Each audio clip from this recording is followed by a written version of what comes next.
అడ్డగాడిదిలా పెరిగా. ఎప్పుడు ఏం చేయాలో ఆ మాత్రం బుద్ధుంటక్కర్లా.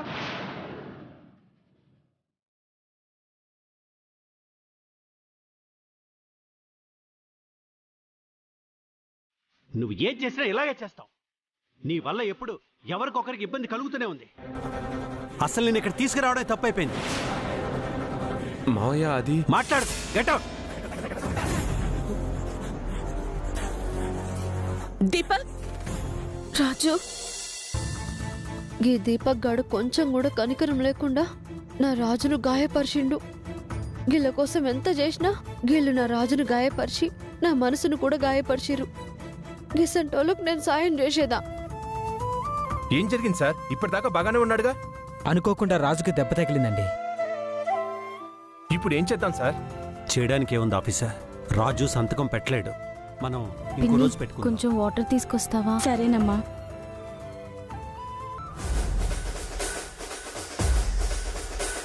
నువ్వు చేసిందేం బాలే దీపక్. పాపం రాజు ఎంత నొప్పి భరిస్తున్నాడో ఏమో. నా మనసుకు చాలా కష్టంగా ఉన్నది. చూడు రేణుక, మనిషి దూరం అయితే కలిగే నొప్పి కన్నా ఈ నొప్పి చిన్నదే కదా. నువ్వు రాజు రూపల్ని ఇక్కడికి రాకుండా ఆపలేకపోయావు. వీడు సంతకం పెట్టకుండా ఆపగలిగాడు. అభినందించాల్సింది పోయి అలాంటి మాట్లాడుతున్నావు. ఈ రిజిస్ట్రేషన్ ఆపడానికి నాకెంతకంటే వేరే మార్గం కనిపించలేదు. అయినా ఇది మా ప్లాన్లో భాగమే కదా. ఏం చేసైనా రిజిస్ట్రేషన్ ఆపడమే కదా మన ఆఖరి గమ్యం. అదే చేశాను. కొన్ని సంతోషాలని సొంతం చేసుకోవాలంటే కొన్ని బాధల్ని కూడా భరించాలి. తప్పదు. నీకసలు రాజు కావాలా వద్దా? బరాబర్ కావాలి.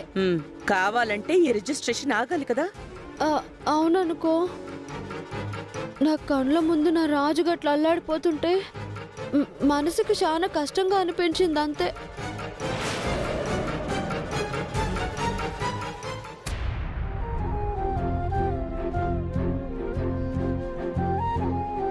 హ్యాపీగా ఫీల్ అవుతున్నావా రాజు? మొత్తానికి నువ్వనుకున్నదే జరిగింది. దేవుడి సపోర్ట్ నీకే ఉంది రాజు. ఆఫ్ కోర్స్ దెయ్యాల సపోర్ట్ కూడా నీకే ఉంది. నాకు మాత్రం ఎవరి సపోర్ట్ దొరకట్లేదు. అమ్మయ్యారు, సంతకం పెట్టకూడదు అంటే అసలు పెట్టకుండా ఉండేవాడిని కదా. అనుకోకుండా ఇలా అయిపోయింది. కానీ మనకు పెళ్ళి కాకుండా ఇలా రిజిస్ట్రేషన్ చేసుకోవడం కరెక్టా చెప్పండి?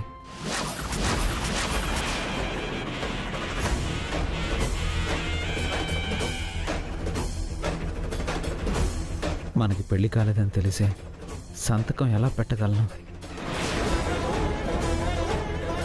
పెద్దయ్య గారికి ఈ నిజం తెలిస్తే ఆయన మనం క్షమించగలరా? అందుకే సంతకం పెట్టలేకపోతున్నాను.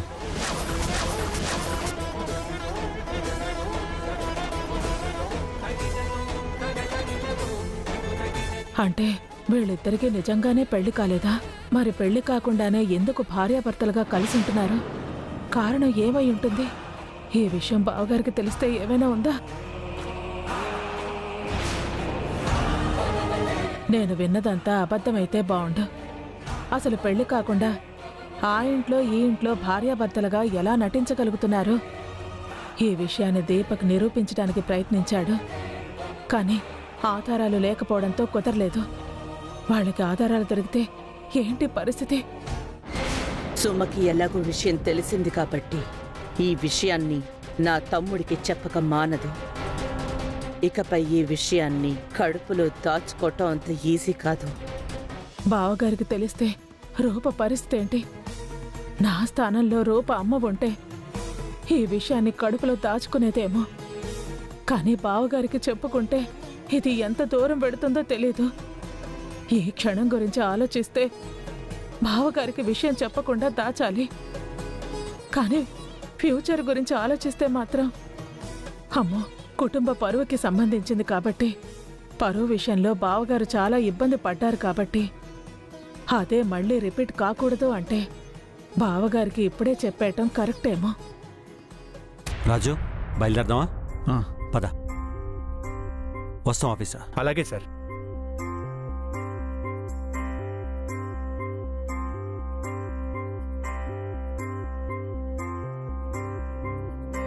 చంద్ర, వెళ్లే దారిలో హాస్పిటల్ ఉంటే ఆగుదాం. అలాగే అన్నయ్య.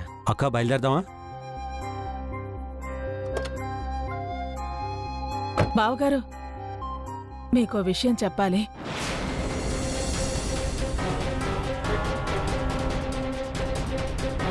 ఈరోజు మన టైం బాగుందిరా దీపక్. ఏంటి సుమా?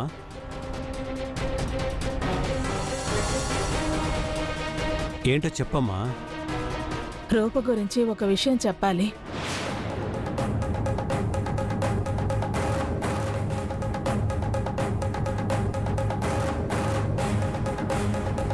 రూప గురించా? ఏం లేదు బావగారు, రూప మెళ్ళో పసుపు కొమ్ముతో ఉన్న తాడు ఉంది. పెళ్ళైన అమ్మాయి మెళ్ళో ఎక్కువ రోజులు పసుపు కొమ్ము ఉండటం అంత మంచిది కాదు.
జాగ్రత్త రాజు.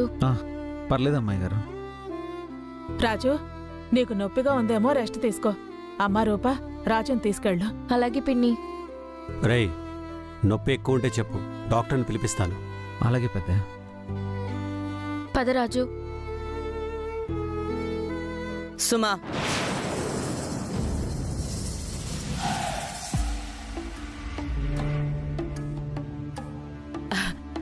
నువ్వు చేస్తున్న పని ఏమైనా బాగుందా? దేని గురించి వదినా? రాజు రూపలకి పెళ్లి కాలేదన్న విషయం నీకు తెలుసని నాకు తెలుసు. పెళ్లి కాలేదని మీరంటున్నారు. వాళ్ళని చూస్తుంటే ఒక్క క్షణం కూడా అలా అనిపించలేదు. వాళ్ళలా కనిపించలేదు. వాళ్ళెందుకు కనిపిస్తారు సుమా? వాళ్ళు చేస్తోందే తప్పు. అది తెలిసినా సపోర్ట్ చేయటం పెద్దవాళ్లుగా మనం తప్పు చేసినట్టే కదా. ఇప్పుడేం చేయమంటారు? రాజు రూపలకి పెళ్లి కాలేదనే విషయం నేను చెప్పినా దీపక్ చెప్పినా తమ్ముడు నమ్మట్లేదు. అందుకే నిన్ను చెప్పమంటున్నాను. ఇది మరీ బాగుంది వదిన గారు. మాతృ సమానురాలైన మీరు చెప్తేనే నమ్మని బావగారు నేను చెప్తే నమ్ముతారని ఎలా అనుకుంటున్నారు? బావగారు నమ్ముతారా లేదా అనే విషయం పక్కన పెడితే రాజు రూపలకి పెళ్లి కాలేదు అనే విషయం ఎందుకు వదిన గారు? వాళ్ళు భార్యాభర్తలుగా కలిసే ఉంటున్నారు. ఒక్క మీ దృష్టిలో తప్ప అందరి దృష్టిలో భార్యాభర్తలే. ఇంతమంది గట్టిగా నమ్మిన విషయాన్ని అబద్ధమని నిరూపించటం అంత ఈజీ కాదు వదిన గారు. సుమో, నీ దగ్గర నీతులు చెప్పించుకోవడానికి పిలవలేదు. ఈరోజు కాకపోతే రేపైనా తెలిసే నిజం ఇదే. అప్పుడు పరువు పోయేది నా తమ్ముడిదే కాదు, నీది నాది కూడా. అయితే ఆ విషయాన్ని మీరే వెళ్ళి బావగారికి చెప్పండి. నేను మాత్రం చెప్పను. సుమా, ఎందుకు చెప్తున్నానో ఒక్కసారి ఆలోచించుకో సుమా. శోభవాని రిజిస్ట్రేషన్ ఆఫీసుకు బయలుదేరాడు. మ్యారేజ్ సర్టిఫికెట్ వస్తే ఆ అమ్మాయి గారిని భారీగా అంగీకరిస్తే అన్ని సమస్యలు తీరిపోయి అందరూ హాయిగా ఉండొచ్చు అనుకుంటే ఎలాగైపోయినదేటి? అయినా బిడ్డ చేతికి ఇవ్వటం ఏంట్రా దేవుడా? ఇద్దరిని ఒకటి చేసే మంచి పనులైతే ఆలోచించేదాన్ని. ఒకటిగా ఉన్న వాళ్ళని ఇద్దరుగా విడదీయాలని ఆలోచించలేను. వదలండి వదిన గారు. సుమా, సుమా! ఏమైంది మమ్మీ? ఆ సుమ మనకి కొంచెం సపోర్ట్ చేస్తే మీ మావయ్యకి నిజం చెప్పుంటే కొంతైనా నమ్మేవాడు. కానీ ఇది అందుకు ఒప్పుకోవడం లేదు. పైగా పసుపు తాడు ప్లేస్లో బంగారం మంగళసూత్రాలు వేయాలని చూస్తుంది.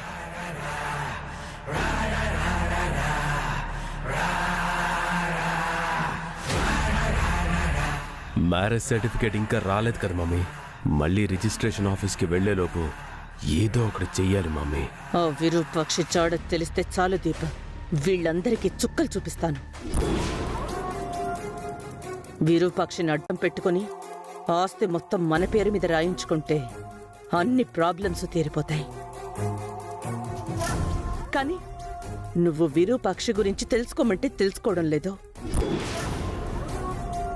లేదు మమ్మీ, ఎట్టి పరిస్థితుల్లో ఈరోజు ఎలాగైనా విరూపాక్షి అత్తయ్య గురించి తెలుసుకుంటాను.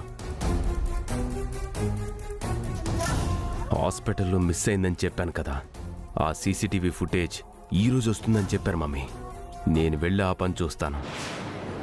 విరూపాక్ష అమ్మగారి మీద వీళ్ళు ఎంత కుట్ర పన్నుతున్నారా? అమ్మగారు ఆసుపత్రిలోనే ఉన్నారు. ఎలాగైనా అమ్మగారిని కాపాడాలా? సరే దీపక్, నువ్వెళ్ళి విరూపాక్షి గురించి తెలుసుకో. అలాగే మమ్మీ.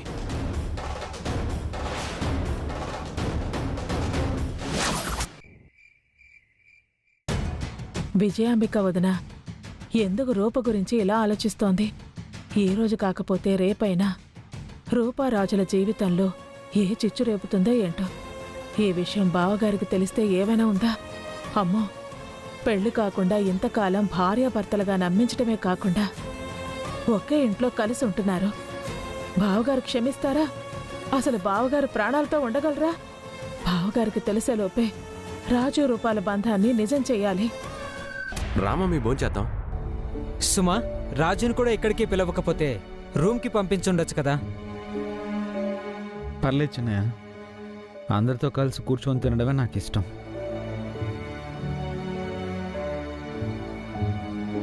ఇప్పుడు ఎలా ఉంది రాజు?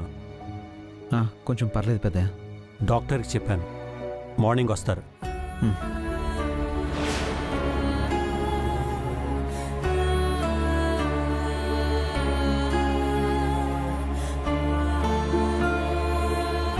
అమ్మా రూపా, రాజుకి తినడానికి రాదు, కాస్త నువ్వే తినిపించు.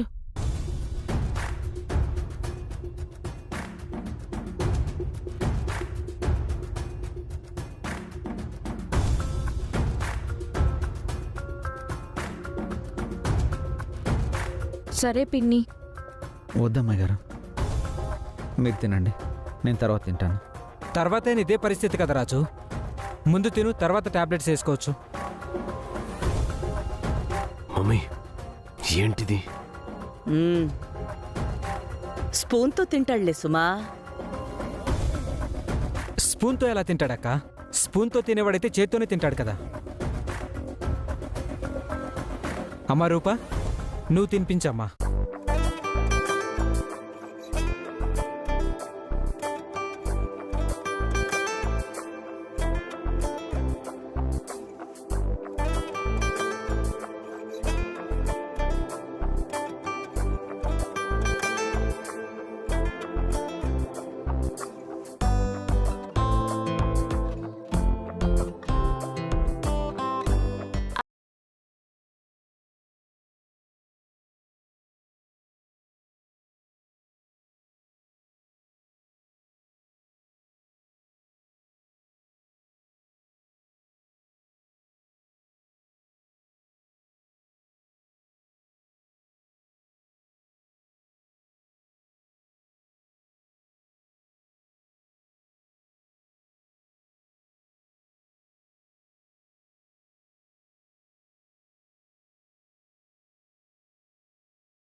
అందరిలో కూర్చొని తినడమే నేను చేసిన తప్పు.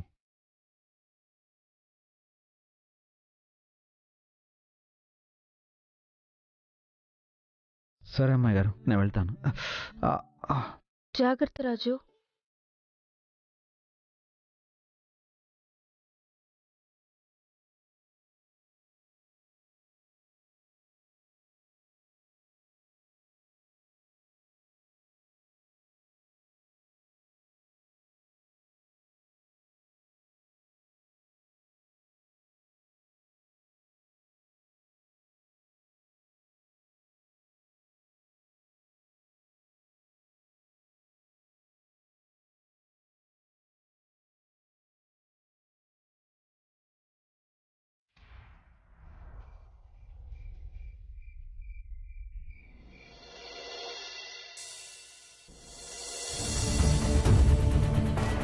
ఆ విజయాంబిక గారు పెద్దయ్య గారు కుటుంబం మీద ఎందుకంత పగబట్టినది?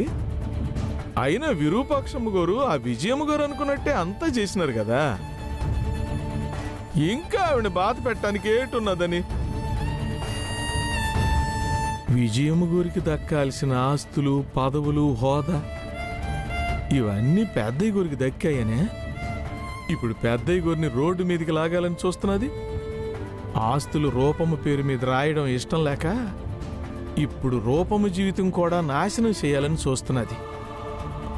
విరూపాక్షమ్మ బతికున్న శవంలా కోమాలో ఉన్నా కూడా ఆయమ్మను అడ్డు పెట్టుకొని ఆస్తులు సొంతం చేసుకోవాలని చూస్తున్నారు.